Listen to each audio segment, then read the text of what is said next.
तामुलपुराव आसाम खेल महारन 2023-24 जागायबाय।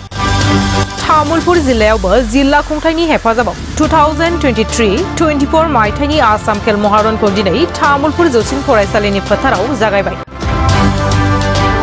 जाखांफु गेलेगिरिफोरखौ थुलुंगा होनायनि थांखिजों दिनै बिटिआरनि गाहाय मावफुं सोद्रोमा प्रमद बरुवा बे बादायलायनायखौ बेखेवना होयो। 24,000 খেলুৱৈ ইয়াত অংশগ্ৰহণ কৰিছে আৰু খেল মহাৰণ সমষ্টি লেভেলত আজিৰ পৰা অহা 16 তাৰিখলৈ হ'ব।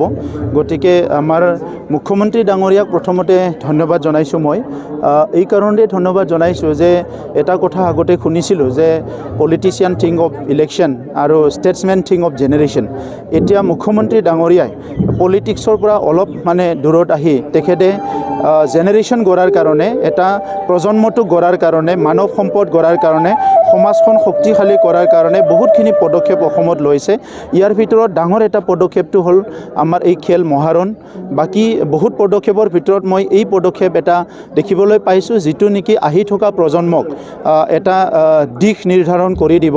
কাৰণ যোৱা দশকৰ পৰা দশক ধৰি অসমত এটা বেয়া পৰিস্থিতিৰ কাৰণে খেল ধেমালিৰ সব এই পৰিৱেশবিলাক নাইকিয়া হৈ গৈছিলে আৰু যাৰ কাৰণে আমাৰ ছাত্ৰ ছাত্ৰীসকলে যুৱ যুৱতীসকলে কিছুমান বেয়া কাম বা বেয়া পৰিৱেশত পৰিব লগা হৈছিলে।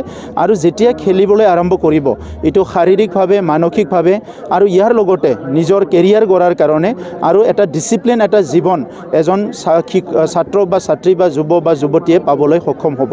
তো ইয়াৰ দ্বাৰা আজি 6 লাখ যিটো 6 লাখতকৈ অধিক আমাৰ য়ং ষ্টুডেণ্টছবিলাকে এই খেল মহাৰণত অংশগ্ৰহণ কৰিছে।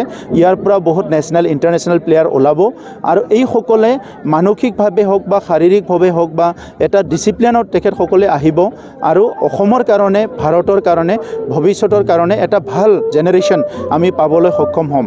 ইয়াৰ কাৰণে খেল মহাৰণৰ প্ৰত্যেকটো কাৰ্যসূচী সফলক এইটো বিচাৰিছোঁ আৰু আমি সকলো ইয়াতে জড়িত হৈছোঁ। আমাৰ অঞ্চলত বহুতখিনি খেলৰ এটা পৰিৱেশ আগতে আছিলে, মাজতে অলপ নাইকিয়া হৈছিলে, এতিয়া এই খেল মহাৰণৰ দ্বাৰা পুনৰ আৰম্ভ হ'ব। তো সেইকাৰণে আমাৰ খেল মহাৰণৰ প্ৰত্যেকটো কাৰ্যসূচী সফলক। ইয়াৰ কাৰণে আমাৰ প্ৰশাসনৰ যিখিনি দায়িত্ব আছে সকলোকে আমি কৈছোঁ, অনুৰোধ কৰিছোঁ যাতে সকলো ইয়াত এই প্ৰগ্ৰামটো সফল কৰাৰ কাৰণে